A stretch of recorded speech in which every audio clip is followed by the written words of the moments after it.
I'll start with this. We talk to the team all the time about if you can keep people in the 60s, you give yourself a chance to win. And I told them if they want to keep people in the 50s, I'm okay with that as well. The good thing was a solid defensive effort, excuse me, in the fourth quarter.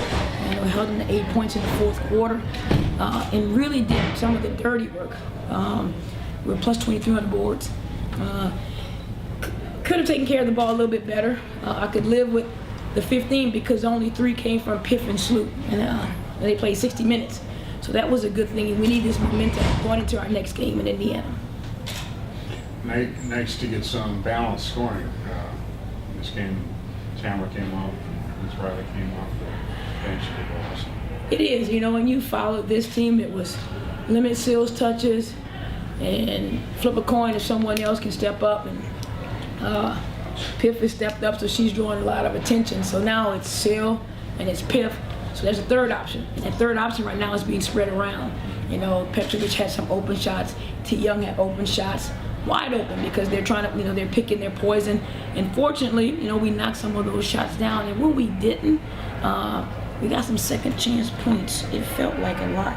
25 second chance points. So that was good when we didn't hit those shots. Coach, how much of a relief is it to have that many leaders on the floor where you can just delegate that assignment to them and they pretty much execute it?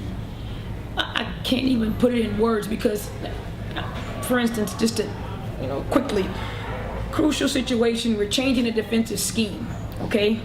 And then Nicole walks up to me and she asked me a coaching question that no one on my staff even asked me, okay? Which was brilliant because there's one particular defensive assignment guarding Sue Bird, and for her to have the presence of mind, not being a person that logs the most minutes, she just thinks the game so well. And what happens is when they leave my huddle, it's just comforting hearing stuff from your teammates. It's a different voice. It's probably a little bit nicer than coming from one of us. And then they have that respect of the players because they know what they're talking about. And it doesn't matter if, Swin is 2 for 10 or 10 for 10. It's the same energy. It's the same talk. Or Nicole or Ruth. And I can't replace that. I mean, I would like to think I could do it, but I can't. How's Sylvia's ankle? The minute a player goes down, you start thinking about how do I finish this game without her. That's just what you do. And anything else is bonus. So I didn't think about it for a minute, 30 seconds, and I got a little tap on my shoulder like, I'm ready. And I think she'll be okay. She's walking around on it. She'll stay off of it tomorrow in ice, but she was moving pretty good, so I think she'll be okay. What did you say to your team at the start of the fourth period after Seattle made their run to close the gap? It starts even before that. We really try to concentrate on those possessions after timeouts. A couple of times when they have to call a timeout, that's the game. The next possession is the game-winning possession. If I call it on that, and we try to make the focus on possessions and not quarters. So they putting that pressure on themselves. But the biggest thing was, we need to play well at home. We need to finish this out. You're scrapping. We're distributing the basketball. At the end of the month, pick up your paycheck, and that's finishing the game. You guys are 7-1 now, and you're not going to sneak up on anybody anymore. How is this team going to be able to handle being a team that the opponents really look to knock off? I think watching video and seeing that there's about 6 or 7 areas where we really need to step it up. I mean, they know we're not there. They know it's not smooth. They know as individuals, they proved the individual they can improve the team, and that's what they're working on. And they talk about it just in terms of it's nice to win some games while we're struggling as individuals, maybe offensively. So I don't even have to put that in the room. It's not lost on them that we're 7-1, but could be, -3 of those wins. What is Swin's presence like so far on this team? Even though you mentioned she's not shooting that well so far. Yeah, it's one of those things where she's going to get a deflection. She's going to get a rebound. She's going to knock somebody's head off. She's going to do something physical. She thinks the game. She's a calming presence for Piff and Sloot. She gives them confidence because it's, she's a champion, an Olympian, and that doesn't change when she's not having a good game. They hear her on the bench, they hear her in the huddle, and I think the presence a lot of.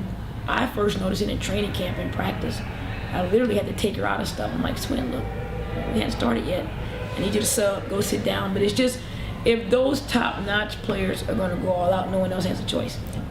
With you guys having options, Coach, how has Sylvia handled it since she has additional add-ons from last year? You know, you have new players this year. So how has she handled that so far?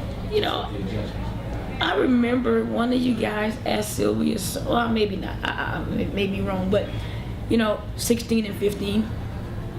Maybe it's not 20 and 10, but she understands we had to do it one way. We fell short. We're figuring out other ways to do it. And at the end of the day, she wants to chalk up some wins and she wants to experience success. So I think it's really a pressure release to her. And sometimes she still gets frustrated because she wants to do everything. And I was like, you have to remember, we're able to do these things because everybody's worried about you. And at some point, that pendulum is going to swing in the other direction. First it was Sil, then it was Sil and Piff. Now you're seeing people scheming for both of them, so T. Young's open. And then once we spread that out a little bit more, and then you have to play people straight up, which I don't think Sylvia will ever get played straight up. She's going to be smothered and double teamed for the rest of her career, which is okay. Well, talk about the Indiana game coming up to give you your own loss. Yeah, I wanted to enjoy this one for 45 minutes, but damn, no. They're just good. They're physical. They got a nice transition game. They got size. They got savvy vets. They play well at home. And we needed to have these last couple of games defensively because I felt like they pushed us around a little bit last time. And I could live with the missed shot. I could live with a lot of things. I can't live with being bullied. And I just hope we have a good showing and take care of the basketball. And I think the defensive momentum could help us.